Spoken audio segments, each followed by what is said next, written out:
Hey there, comic book people of the world! The second issue to Young Justice from DC Comics has recently come out, but before I get to that, let me talk about a couple other issues that also came out on this Comic Load Wednesday. First is Batman issue number 64, The Price, Part 1. The superheroes are all dealing with several different deaths that took place in the Heroes in Crisis storyline. However, Batman is taking it much more harshly on himself, being that he still hasn't figured out who did it. So him and the Flash are somewhat teaming up. However, this story isn't directly correlated with the Heroes in Crisis story. This is something else a little different, but there may be some ties together. Gotham Girl does look like she's the center of everything, but there may be something else at play. Age of X-Men, Marvelous X-Men issue number 1. This is taking place in the alternate Age of X-Men universe that is similar to the Age of Apocalypse universe. Whereas the Age of Apocalypse universe, everything was really bad, in this one it's seemingly really good, at least for the mutants. The seeds of doubt are being sown in this, as is many other clues that maybe not everything is so great. It's more of like an introductory issue for this team and how they're going to be dealing with possibly the quote-unquote villain,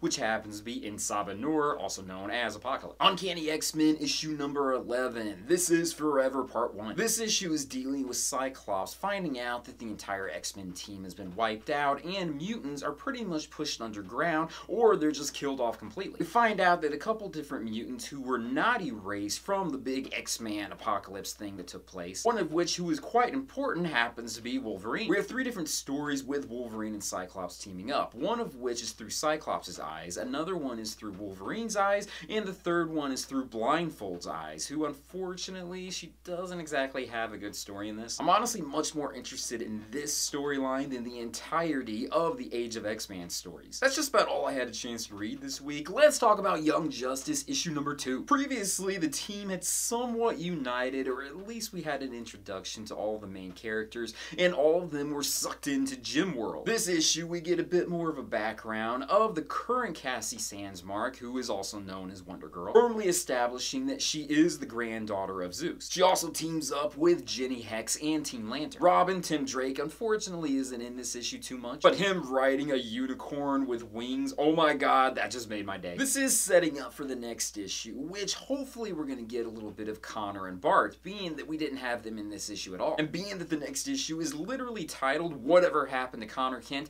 I have a very strong suspicion it will be about Superboy. This is only the second issue, so the lack of Superboy and Robin in this wasn't too hard, and I am appreciative that we do have Wonder Girl back. And I am quite happy with the idea of her talking with her grandfather Zeus and her saying that she wants to be her own superhero on her own. And the big storyline for the Battle of Gem World is something that's looming in the background that will be brought up in the foreground so that it could be the big storyline. I know I'm really biased on this, being that I'm such a huge Young Justice fan, but this was a great issue. There is a bit of exposition where there is a lot of dialogue taking place, which is totally Brian Michael Bendis, and this is how he writes his stuff. Patrick Gleason and Emanuela Lupacchino, which I'm probably mispronouncing that last name, so I apologize for that, but I love both of their styles of art. I do gotta point out that this comic book has nothing to do with the Young Justice cartoon. There were some people that were confused by that, being that they had completely different stories. There are elements from the comic book that are in the cartoon, but that's just about it. I love both of them as separate entities, and I love both the storylines going on in each of them, so I'm happy with it the way it is. But anyways, that's my comic load for this week. What did you guys read? Leave comments down below. If you read Young Justice issue number 2, let me know what you thought of it. But with that, thank you guys for watching me in this video. Be sure to check out my Patreon site when you get a chance, check out my social media sites, my websites, and everything else out there. Peace, love, namaste, and I'll see you guys later. Bye. I'm in love with a hero.